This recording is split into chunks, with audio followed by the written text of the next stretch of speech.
CM ಆಪ್ತ ಮಂತ್ರಿಗೆ ಮಂತ್ರಿಗಿರಿ ಕೈ ಜಾರುತ್ತಾ ಅಂತ ಪ್ರಶ್ನೆಗಳು ಉದ್ಭವವಾಗ್ತಾ ಇದೆ. ಕುರ್ಚಿ ತ್ಯಾಗ ಮಾಡ್ತಾರಾ ಡಿಕೆಶಿ ಅತ್ಯಾಪ್ತ?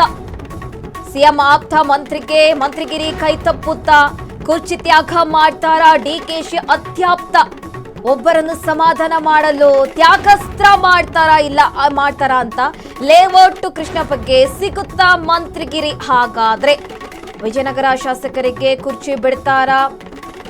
ಎಚ್.ಸಿ. ಬಾಲಕೃಷ್ಣ ಭಾರೀ ಸಂಚಲನ ಸೃಷ್ಟಿಸ್ತಾ ಇದೆ ಈ ಬೆಳವಣಿಗೆಗಳು. ಅತೃಪ್ತರನ್ನು ಸಮಾಧಾನ ಪಡಿಸಲು ರಾಜಿ ಸೂತ್ರ ಕೂಡ ಇಲ್ಲಿ ಮುಂದುವರಿತಾ ಇರುವಂತದ್ದು. ಸದ್ಯ ಇದೀಗ ಮತ್ತೆ ರಾಜ್ಯ ಸಚಿವ ಸಂಪುಟದಲ್ಲಿ ಬದಲಾವಣೆ ಆಗುತ್ತಾ ಅಂತ ಪ್ರಶ್ನೆಗಳು ಉದ್ಭವವಾಗ್ತಾ ಇದೆ. ಎಂ ಕೃಷ್ಣಪ್ಪ ಅವರಿಗೆ ಮಂತ್ರಿಗಿರಿ ಸಿಗುತ್ತಾ? ಸಿಎಂ ಆಪ್ತ ಎಚ್.ಸಿ. ಬಾಲಕೃಷ್ಣ ಇಲ್ಲಿ ಮಂತ್ರಿಗಿರಿ ತ್ಯಾಗ ಮಾಡ್ತಾರಾ ಅಂತ ಪ್ರಶ್ನೆಗಳು ಉದ್ಭವವಾಗ್ತಾ ಇರುವಂತದ್ದು. ಇನ್ನು ಈ ಬಗ್ಗೆ ಸಚಿವ ಮಾಗಡಿ ಬಾಲಕೃಷ್ಣ ಹಾಗೆ ಲೇಔಟ್ ಕೃಷ್ಣಪ್ಪ ಅವರೊಂದಿಗೆ ನಮ್ಮ ಪ್ರತಿನಿಧಿ ಮಾರುತಿ ನಾಯಕ ನಡೆಸಿರುವ ಎಕ್ಸ್ಕ್ಲೂಸಿವ್ ಮಾತುಕತೆ ಇಲ್ಲಿದೆ. ಸಿಎಂ ಇಂದ ಸುರ್ಜೇವಾಲಿಂದ ಕೂಡ ಮನವೊಲಿಸುವ ಪ್ರಯತ್ನ ಆಗ್ತಾ ಇರೋದು. ಪ್ರಮುಖವಾಗಿ ಬೆಂಗಳೂರಿನ ಹಿರಿಯ ಶಾಸಕರಾದಂತಹ ಎಂ ಕೃಷ್ಣಪ್ಪ ಅವರು ಕೂಡ ಸಾಕಷ್ಟು ಅಸಮಾಧಾನಗೊಂಡಿರೋದು. ನೇರವಾಗಿ ಸಿಎಂ ಮತ್ತು ಸುರ್ಜೇವಾಲ ಅವರು ಬಂದರೂ ಕೂಡ ಒಂದಷ್ಟು ಅಸಮಾಧಾನ ಮುಂದುವರೆದಿದೆ ಎಂಬುದು ಇರುವಂಥದ್ದು. ಇದ್ರ ಬಗ್ಗೆ ಮಾತನಾಡೋದಕ್ಕೆ ಎಂ ಕೃಷ್ಣಪ್ಪ ನಮ್ಮ ಜೊತೆ ಇರುವಂಥದ್ದು. ಸರ್, ನಿಮ್ಮ ಮನೆಗೆ ಸಿಎಂ ಅವರು ಬಂದಿದ್ರು, ಸುರ್ಜೇವಾಲ ಬಂದಿದ್ರು, ಬಿ.ಕೆ. ಹರಿಪ್ರಸಾದ್ ಅವರು ಬಂದಿದ್ರು, ಎಲ್ಲರೂ ಬಂದಿದ್ರು. ಏನೆಲ್ಲ ಚರ್ಚೆ ಆಯಿತು ಸರ್? ಇಲ್ಲ, ಏನು ಚರ್ಚೆ ಆಯಿತು? ನಾನು ಮೊನ್ನೆನೇ ಹೇಳಿದ್ದೀನಿ. ಎಲ್ಲ ಮಿಸ್ಟೇಕ್ ಆಗಿದೆ ಅಂತ ಹೇಳಿದ್ರು. ಮಿಸ್ಟೇಕ್ ಆಗಿದ್ರೆ ಸರ್ ಮಾಡಿ ಅಂತ ಹೇಳಿದ್ದೀನಿ ಅಷ್ಟೇ. ಸರ್, ಸಚಿವ ಸ್ಥಾನ ತಮ್ಗೆ ತಪ್ಪೋದಕ್ಕೆ ಏನು ಕಾರಣ? ಯಾಕೆಂದ್ರೆ ಈಗ ನೀವು ಎಲ್ಲದರಲ್ಲೂ ಸಮರ್ಥರಿದ್ದೀರಾ, ನಿಮ್ಗೆ ಯಾಕೆ ಸಿಕ್ಕಿಲ್ಲ ಅನ್ನೋ ಪ್ರಶ್ನೆ. ಇಲ್ಲ, ನನಗೂ ಅದೇನೇ, ನನಗೆ ಎಲ್ಲ ಎಲ್ಲರಿಗೂ ಅದೇ ಆಗಿರೋದು, ಮನಸ್ಸಿಗೆ ನೋವಾಗಿರೋದು. ಯಾಕೆಂದರೆ ಸಚಿವ ಸ್ಥಾನ ತಪ್ಪೋಕ್ಕೆ ನಾವೇನು ತಪ್ಪು ಮಾಡಿದ್ದೀವಿ? ಈ ಆಗಿದಾರಲ್ಲ ಮಂತ್ರಿಗಳು, ಅವರೆಲ್ಲರಿಗಿನ ಯಾವುದಾದ್ರಲ್ಲಾದರೂ ಕಡಿಮೆ ಇದ್ದೀವಾ? ಅಥವಾ ಏನಾದರೂ ಭ್ರಷ್ಟಾಚಾರ ಮಾಡಿದ್ದೀವಾ? ಏನು ಅನ್ಯಾಯ ಮಾಡಿದ್ದೀವಿ? ನಾನು 4-5 ಸರ್ತಿ ಶಾಸಕ. ಅಷ್ಟಕ್ಕೆ ಅವ್ರು ಕೇಳಿಕೊಂಡ್ರು ನಮ್ಮ ಎಸ್ ಎಂ ಕೃಷ್ಣ ಅವರು ಅಂತ. ಲಾಸ್ಟ್ ಡೇ ನಾನು ಬೆಂಗಳೂರು ಸೌತ್ ಪಾರ್ಲಿಮೆಂಟ್ ನಿಂತ್ಕೊಂಡು ಕಡಿಮೆ ಅಂತರದಲ್ಲಿ ಸೋತಿದ್ದೆ. ಗೊತ್ತಾಯ್ತಿನಪ್ಪ, ಪಕ್ಷಕ್ಕೋಸ್ಕರ, ಪಕ್ಷ ಹೇಳ್ತು ಅಂತ ಮಾಡಿದ್ದು. ಜೊತೆಯಲ್ಲಿ ಪ್ರಿಯಕೃಷ್ಣ ನಿಮಗೆಲ್ಲ ಗೊತ್ತು, 25 ವರ್ಷಕ್ಕೆ 20 ಸೀಟ್ ಸೋತಿದ್ದಂಥ ಕಾಂಗ್ರೆಸ್ಗೆ ಈ ಒಂದೇ ಒಂದು ಸೀಟ್ ಗೆಲ್ಲಿಸಿದ್ದು ಯಾರೋ ಪ್ರಿಯಕೃಷ್ಣ. ಕಾಂಗ್ರೆಸ್ಗೆ ಬೂಸ್ಟಪ್ ಆಯಿತು ನೆಕ್ಸ್ಟ್ ಇದಕ್ಕೆ. ಅಷ್ಟೆಲ್ಲ ನಾವು ಪ್ರಿಯಕೃಷ್ಣ ಅಷ್ಟು ಸೀನಿಯರ್ ಆಗಿ ಯಾವುದೋ ಕ್ಷೇತ್ರದಲ್ಲಿ ಹೋಗಿ ನಿಂತ್ಕೊಂಡು ಗೆದ್ದು ಬಂದು ತೋರಿಸಿದೆ. ಇಷ್ಟೆಲ್ಲ ನಾವು ಮೆರಿಟ್ ಇದ್ದು, ಇಷ್ಟೆಲ್ಲ ನಾವು ನಮ್ಮ ಸ್ವಂತ ಇದರಿಂದ, ಶಕ್ತಿಯಿಂದ, ಸಾಮರ್ಥ್ಯದಿಂದ ನಾವೆಲ್ಲ ನಮ್ಮ ಸ್ವಂತ ಶಕ್ತಿ ಅಂದರೆ ನಾವು ಯಾವುದೇ ಯಾರ ಹತ್ರನೂ ದುಡ್ಡು ಗಿಡ್ಡು ತಗೊಂಡವರಲ್ಲ. ಭ್ರಷ್ಟಾಚಾರ ರಹಿತವಾಗಿ ನಾವು ಇಷ್ಟೆಲ್ಲ ಕಾಂಗ್ರೆಸ್ ಪಕ್ಷಕ್ಕೆ ನಾವು ಮಾಡಿದ್ದೀವಿ.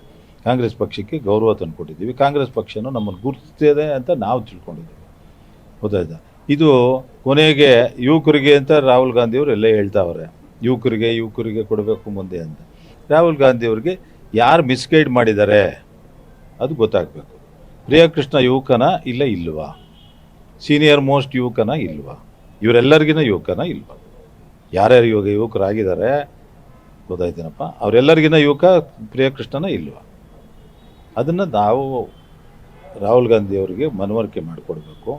ಅವ್ರಿಗೆ ಇವರೆಲ್ಲ ಈಗ ಸರಿಯಾಗಿ ತಿಳುವಳಿಕೆ ಕೊಟ್ಟಿಲ್ಲ ಅಂತ ಕಾಣ್ತದೆ. ಅದಕ್ಕೆ ಈ ರೀತಿ ಆಗಿದೆ ಅಷ್ಟೇ. ಸರ್, ಈಗ ಸಿಎಂ ಅವರು ಬಂದಿದ್ರು, ಭರವಸೆ ನಿಮಗೆ ಸಿಕ್ಕಿದೆಯಾ? ಮುಂದೆ ಅಂದರೆ ಇನ್ನೇನು 2-3 ದಿನದಲ್ಲಿ ಒಂದಷ್ಟು ಬದಲಾವಣೆ ಅನ್ನೋದು ಕಾಂಗ್ರೆಸ್ನಲ್ಲಿದೆ. ಅಂದರೆ ಈಗೆಲ್ಲ ಸಚಿವರಾಗಿರೋರನ್ನ ಕೈ ಬಿಟ್ಟು ನಿಮಗೆ ಮತ್ತೆ ಇನ್ನೊಂದು ಒಂದಷ್ಟು ಜನಕ್ಕೆ ಅವಕಾಶ ಸಿಗುತ್ತೆ ಅಂತ ಇದೆ. ನಿಮ್ಗೆ ಆ ರೀತಿ ಭರವಸೆ ಏನಾದರೂ ಕೊಟ್ರಾ ಸಿಎಂ ಅವರು ಮತ್ತು ಸುರ್ಜೇವಾಲ? ನಾನು ಹೇಳಿದ್ನಲ್ಲ, ತಪ್ಪಾಗಿದೆ ಅಂತ ಹೇಳಿದರೆ ಸರ್ ಮಾಡಿ ಅಂತ ಹೇಳಿದ್ದೀನಿ ಅಷ್ಟೇ. ಸರ್, ಅದೇ ರೀತಿ ಪ್ರಿಯಕೃಷ್ಣ ಅವರು ಇವತ್ತು ದೆಹಲಿಗೆ ಹೋಗಿದ್ದಾರೆ. ಅಲ್ಲಿಂದ ಏನು ರಾಹುಲ್ ಗಾಂಧಿ ಅವರು ಏನು ಕರೆಸಿದ್ರ? ನೋಡಿ, ಇನ್ನೂ ಏನು ವಿಷಯ ಗೊತ್ತಿಲ್ಲ, ಇನ್ನೂ ಗೊತ್ತಾಗಿಲ್ಲ. ಸರ್, ಅದೇ ರೀತಿ ಈಗ ಮುಂದಿನ ನಡೆ ನಿಮ್ದು ಏನಾಗಿರುತ್ತೆ? ಯಾಕಂದ್ರೆ ಈಗ ಇನ್ನು ಅವಕಾಶಗಳು ಸಿಗುತ್ತೆ ಅಂತ ಹೇಳ್ತಿದ್ದಾರೆ. ಮುಂದಿನ ನಡೆ ಏನಾಗಿರಬಹುದು ನೋಡೋಣ, ವೆಯ್ಟ್ ಮಾಡೋಣ. ಅಲ್ಲ ಸರ್, ನಿಗಮ ಮಂಡಳಿ ಕೊಡ್ತೀವಿ ಅಂತ ಒಂದಷ್ಟು ಭರವಸೆ ಕೊಟ್ಟರು. ನಿಮ್ಗೆಲ್ಲ ಪ್ರಿಯಕೃಷ್ಣ ಅವ್ರಿಗೆ ನಿಗಮ ಮಂಡಳಿ ಕೊಡ್ತಾರೆ ಅನ್ನೋ ಚರ್ಚೆ ಇತ್ತು. ಅದ್ರ ಬಗ್ಗೆ ಏನಾದರೂ ಸಿಎಂ ಅವ್ರ ಮಾತು? ನಾನು ಹೇಳಿದ್ ಕೇಳಪ್ಪ, ಅಷ್ಟು ಧೈರ್ಯ ನಮ್ಮ ಹತ್ರ ಯಾರಿಗೂ ಇಲ್ಲ. ನಿಗಮ ಮಂಡಳಿಗೆ ಆಗಿ ಅಂತ ಹೇಳುವಷ್ಟು ಧೈರ್ಯ ಯಾರಿಗೂ ಇಲ್ಲ. ಅರ್ಥ ಆಯ್ತಾ? ಓಕೆ, ಅಷ್ಟು ಕೇಳೋಷ್ಟು ಧೈರ್ಯ ಯಾರಿಗೂ ಇಲ್ಲ. ಅರ್ಥ ಆಯ್ತಮ್ಮ? ಸರ್, ಯುವಕರಿಗೆ ಮತ್ತೆ ಒಂದು ಆದ್ಯತೆ ಮೇಲೆ ಕೊಡಬೇಕು ಅನ್ನೋ ಚರ್ಚೆ ಇತ್ತು. ಈಗ ಪ್ರಿಯಕೃಷ್ಣ ಅವ್ರಿಗೆ ಒಂದು ಅವಕಾಶ ಕೊಡ್ಬೋದಾಗಿತ್ತು. ಯಾಕೆಂದ್ರೆ ಬೇರೆ ಪಕ್ಷದಿಂದ ಬಂದವರಿಗೆಲ್ಲ ಅವಕಾಶಗಳಲ್ಲಿ ಸ್ಪಷ್ಟವಾಗಿ ಸಿಗ್ತಿದೆ. ಬಟ್ ಇಷ್ಟು ವರ್ಷ ಕಾಂಗ್ರೆಸ್ನ ದುಡ್ದಂಥವ್ರಿಗೆ ಅವಕಾಶ ಸಿಗ್ತಿಲ್ಲ. ಇದ್ರ ಬಗ್ಗೆ ಏನು ಹೇಳ್ತೀರಾ? ಅದನ್ನೇ ನೀವು ಹೇಳಬೇಕು. ಗೊತ್ತಾಯ್ತಾ? ಎಲ್ಲ ಪಕ್ಷದಿಂದ ಬಂದವರಿಗೆ ಅವಕಾಶ ಕೊಟ್ಟಿದ್ದಾರೆ, ನಾವು ಅವ್ರ ಬಗ್ಗೆ ಮಾತಾಡೋದಿಲ್ಲ. ಕೊಟ್ಟಿರೋರ ಬಗ್ಗೆ ಮಾತಾಡಬೇಕಷ್ಟೇ. ಯಾರು ಕೊಟ್ಟಿದ್ದಾರೆ ಅವ್ರ ಬಗ್ಗೆ ಮಾತಾಡಬೇಕಷ್ಟೇ ಹೊರತು ತಗೊಂಡಿರೋರ ಬಗ್ಗೆ ನಮ್ಮದೇನು.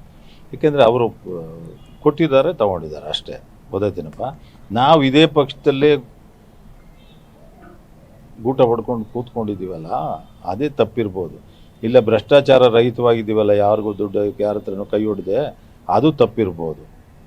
ಗೊತ್ತಾಯ್ತೇನಪ್ಪ. ಯಾರಿಗೂ ಚಮಚಗಿರಿ ಮಾಡಲ್ವಲ್ಲ, ಅದು ತಪ್ಪಿರ್ಬೋದು. ಇದು ಎಲ್ಲನೂ ಪಾಪ ಅವ್ರಿಗೆ ಮೇಲೆ ಕೂತಿರೋ ರಾಹುಲ್ ಗಾಂಧಿ ಅವ್ರಿಗೆ ಇವೆಲ್ಲ ಗೊತ್ತಾಗಲ್ಲ. ಗೊತ್ತಾಯ್ತೇನಪ್ಪ. ಇವರು ಸರಿಯಾಗಿ ತಿಳುವಳಿಕೆ ಕೊಟ್ಟು ಮಾಡಬೇಕಾಗಿತ್ತು. ಪಕ್ಷ ದೃಷ್ಟಿಯಿಂದ ಮಾಡಬೇಕಾಗಿತ್ತು, ಪಕ್ಷಕ್ಕೆ ದುಡ್ದವ್ರ ಪರವಾಗಿ ಮಾಡಬೇಕಾಗಿತ್ತು. ಅದನ್ನು ಮಾಡದಿದ್ರೆ ನಾವೇನು ಮಾಡೋದು? ಸರ್, ರಾಹುಲ್ ಗಾಂಧಿ ಅವರು ಮತ್ತೆ ಖರ್ಗೆ ಅವರು ನಿಮ್ಮ ಹತ್ರ ಏನು ಮಾತನಾಡೋದ್ರ? ಸರ್, ಪ್ರಶ್ನೆ ಇದು ಫೈನಲ್. ನಿಮ್ದು ಈಗ ಕಾರ್ಯಕರ್ತರ ಜೊತೆ ಮೀಟಿಂಗ್ ಮಾಡ್ತೀರಾ, ಎಲ್ಲವೂ ಆಗುತ್ತೆ. ಕೊಡದೇ ಇದ್ರೆ ನಿರ್ಧಾರ ಏನಾಗುತ್ತೆ? ಹೇಳ್ತೀನಿ. ಇಷ್ಟು ಹಿರಿಯ ಶಾಸಕರಾದಂತಹ ಎಂ ಕೃಷ್ಣಪ್ಪ ಮತ್ತು ಕ್ಯಾಮ್ರಾ ಪರ್ಸನ್ ರಾಜು ಜೊತೆ KS ಮೂರ್ತಿ, ಫ್ರೀಡಮ್ ಟಿವಿ, ಬೆಂಗಳೂರು.